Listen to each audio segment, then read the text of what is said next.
A very good morning my dear students, welcome to the class.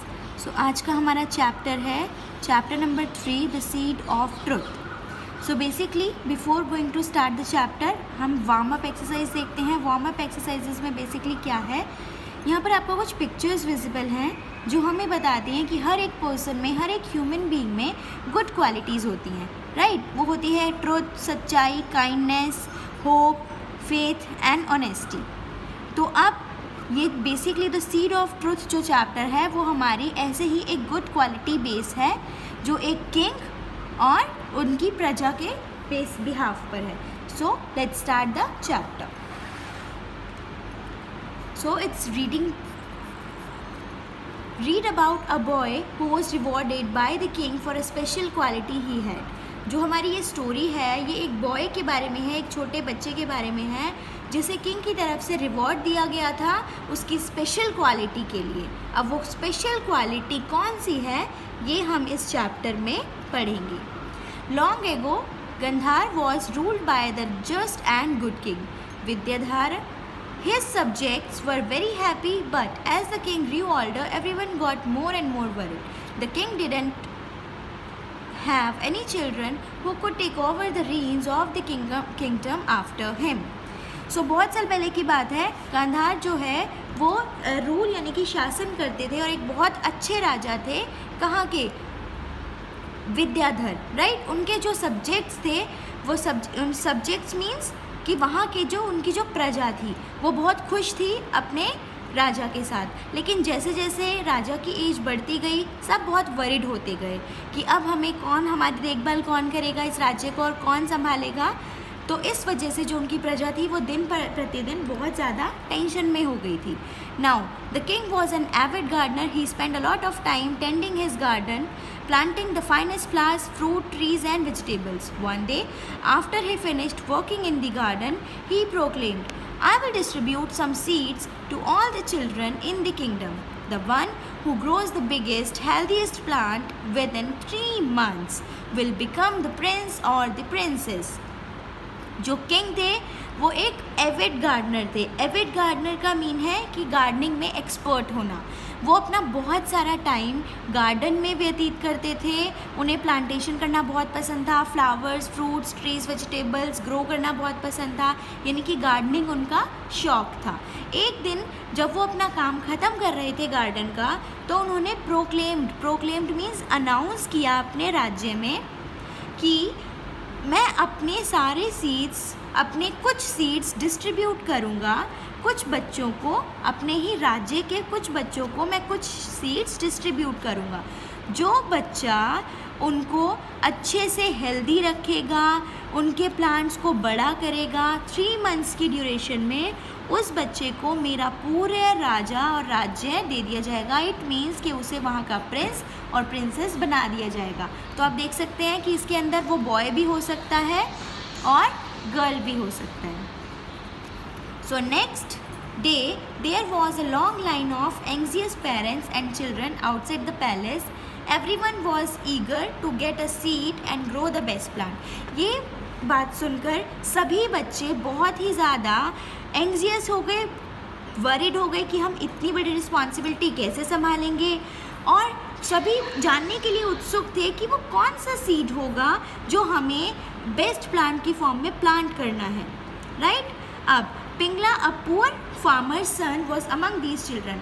अब जो हमारा एक उसी में एक बॉय है जिसका नाम है पिंगला, वो एक गरीब किसान का बेटा था।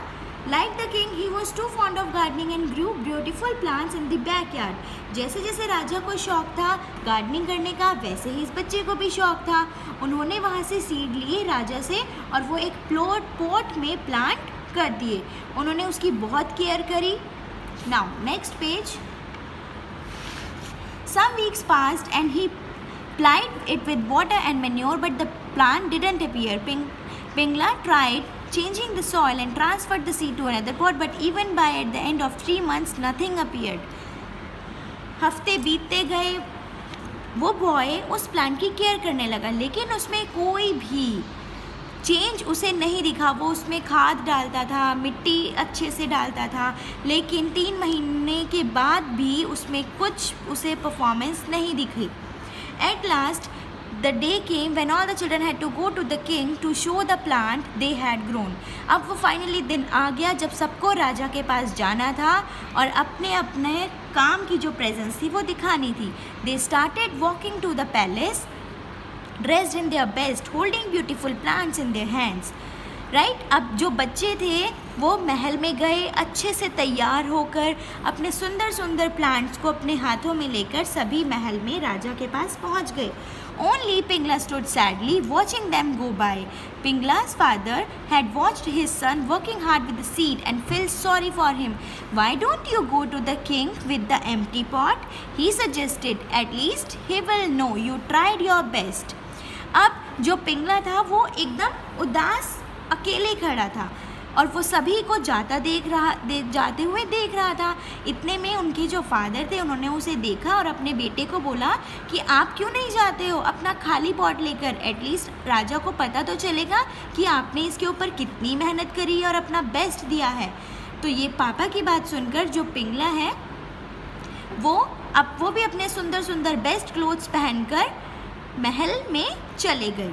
Now he had holding his empty pot in his hand and ignoring the laughter around him. Soon the king arrived and began his inspection.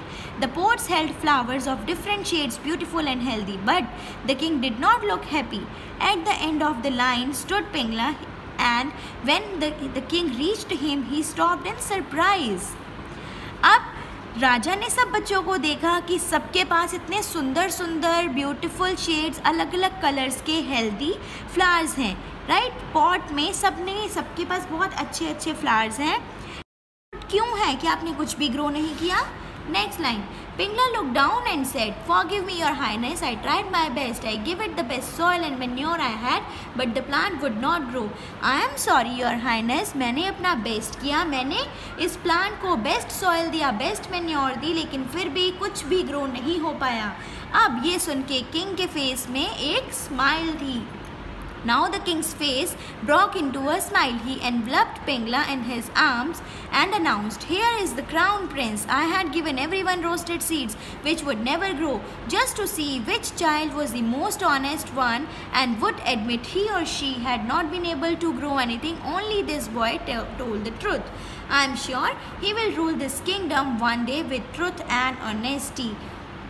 ये सुनकर राजा के फेस पे स्माइल आ गई। उन्होंने पिंगला को अपनी आर्म्स में ले लिया, यानी कि उन्हें हग किया और अनाउंस किया, यही है द क्राउन प्रिंस। मैंने सब बच्चों को रोस्टेड सीड्स दिए थे जो कभी ग्रो हो ही नहीं सकते थे, तो मैं यही देखना चाहता था कि कौन सा ऐसा बच्चा है जो सबसे ज़्यादा ऑनेस्ट है एंड जो ये एडमिट करेगा कि इन सीड्स से कुछ भी ग्रो नहीं हो सकता। और सिर्फ पिंगला ने ये सच्चाई बोली, पिंगला ने ये सच बोला। आई एम श्योर, मुझे पूरा विश्वास है कि यही बच्चा है जो इस किंगडम पर राज करेगा और इसको ट्रुथ एंड ऑनेस्टी के साथ इस पर रूल करेगा। और वाकई में इंडीड यही हुआ। That was what happened. When the king grew old and died, Pingla, who was learned everything from him, came to the throne and ruled Gandhar justly for many years. अब उन्होंने क्या किया? वाकई में यही हुआ। जैसे जैसे राजा और ओल्ड होते गए एंड फाइनली एक दिन उनकी डेथ हो गई। अनफॉर्चुनेटली जब उनकी डेथ हो गई तो पिंगला ने उनका राज्य संभाला, उनसे उस टाइम तक बहुत सारी अच्छी अच्छी चीज़ें सीखी एंड एट लास्ट उन्होंने बहुत सालों तक राज किया। So this is all about the story. बेटा आपको इसमें ऑनेस्टी के बारे में आपने सीखा है that we should always be honest, no matter situations क्या आती हैं, सर्कमस्टेंसेस क्या आते हैं, बट हमें इस बात का ध्यान रखना है कि हमें हमेशा ट्रुथ यानी कि सच्चाई का पालन करना चाहिए। काइंडनेस का हमारे अंदर एस्पेक्ट होना चाहिए। हमारे अंदर होप, फेथ एंड ऑनेस्टी, ये सभी गुड क्वालिटीज़ होना एक ह्यूमन बीइंग के अंदर बहुत बहुत ज़्यादा ज़रूरी है। सो नाउ आपने आई होप ये स्टोरी अच्छे से सुनी है एंड आई वांट कि सब बच्चे इस